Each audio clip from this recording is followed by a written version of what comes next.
My guest is Frank B Kermit of franktalks.com, the author of numerous books, also a self-described bedroom coach. Will be appearing on television on July 27th on a show, The Newlywed Nearly Dead, and he is he's bedroom coaching on that one, talking about introducing BDSM.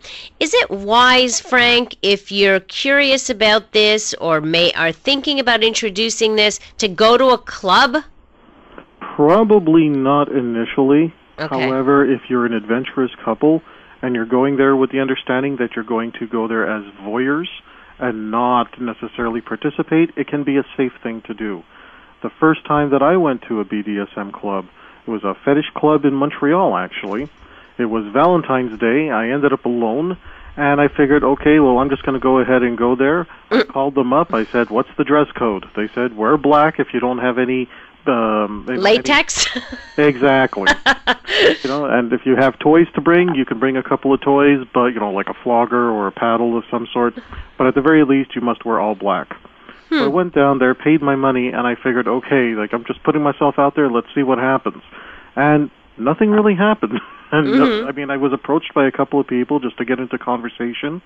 I didn't meet anybody that I really wanted to participate with just because I didn't know anybody there. I really didn't know who I could trust. Right. And I just sat back and I just watched people interact. And there were people who obviously had some form of relationship going on. There were people who, just met and decided to use one of the pieces of equipment there where they could be tied up, tied down, have things done to them. It was really just an interesting experience to just see people participate in this and then to talk to them afterwards. Right. To just figure out, okay, what's their kink or what's going on inside their head, and were they actually okay with everything that was happening to them? So you did a field study. Very much so. Very much Well, so. you never stop working, even in fun. I want to talk about one aspect that worries me a little bit, and we talked about this with David Carradine's death. Practicing autoerotic asphyxiation, which is bondage in a certain way. They found him bound, basically. And I think it's important that when we talk about bondage that people tread carefully, too. There must be certain things that shouldn't be bound and where you completely feel safe. When you're talking with beginners, one of the first rules I have is you never bind someone down to the point where they couldn't get out themselves. And you never make it impossible for them to communicate that there's something wrong. So gagging is a no-no. If you're going to gag somebody, their hands need to be free so they can remove the gag if necessary. Okay. If you're going to... blindfold? Blindfolds are okay, but if you're going to blindfold somebody and gag them and tie their hands down... No way. That's a bad thing. Okay. And I wouldn't even suggest that for people who are regular practitioners, unless you're with someone that's known you for years, that you completely trust. It could be something as simple as your hands are tied, you're blindfolded, and you're gagged, and you're having an asthma attack. Oh, my goodness. And the person who's done this to you isn't even in the room.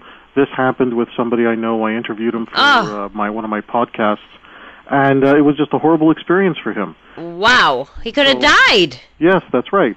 So when I talk to couples and I say, okay, if you're going to start out, the illusion of being tied up sometimes is more than enough to get the thrill for it. Right. So I often recommend that you use, let's say, a soft material like a bathrobe belt. Or a silk scarf. Exactly. You tie it in a loop, you fit your hand in, but it should be loose enough that if right. you know. And I always use the example, what if somebody walked into the door? Would you be able to get your hand out of that noose just so that you could cover yourself up? Right. And if you can get your hand out, you're doing okay. Frank, it's not an image little Johnny wants to see. Oh, never mind the kids. I mean, you're dealing with parents. You're dealing with roommates. Oh, yeah. Anyway, Frank, unfortunately, we've run out of time. Thank you so much for being with me again tonight. Dr. Laurie, it's always a pleasure. I look forward to being on the show in the future. Absolutely. We'll have you on again soon. Thanks so much. You can find out more about Frank by going to franktalks.com. That's Frank, F-R-A-N-K, talks.com. And you can find out all about his books. And this segment will be on his website as well. We got to say goodnight. Tina Lullum, thank you so much for keeping me on track here and keeping the show rolling as well as it does. Thank you so much. Have a wonderful rest of the night, and please remember, life is short, so do take the time to smell the flowers and indulge your passions. Frank Talks is sponsored in part by the Adult Male Virgin Seminars and Telephone Consultations.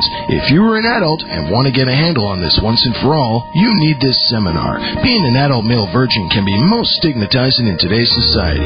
You feel like a failure in the eyes of the mass culture around you, alienated from your male friends who all talk about their sexual conquests, and you must hide this shameful secret lest they use it against you. And the very personal pain, anguish, and despair that cannot be described by words that haunts you every moment of your life. Enough is enough. It is time for male virgins to take charge of their sex lives. Frank gives you the rules of winning in this seminar. The Adult Male Virgin Seminars and Telephone Consultations. Make your first time the best time of her life. Only available at franktalks.com. Frank helps adult boys turn into men.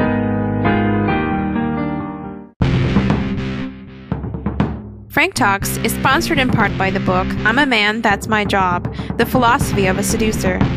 Ladies, have you ever wondered where all the real men have gone? Do you turn to your women friends because you cannot find a true man in your life? Do you want the man in your life to step up and know what it means to be a man that can make you feel like the woman that you are? Are you tired of mothering the men you date? Give these boys the gift of manhood. The book, I'm a Man, That's My Job, teaches men to create their own seduction persona, personal inner game, and how to take the lead in a relationship. Buy this book now at franktalks.com.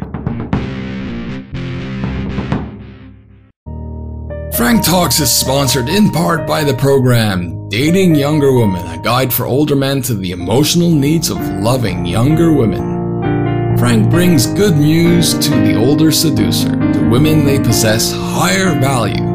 Frank's lecture reviews the stigmas associated with older men dating younger women and their solutions.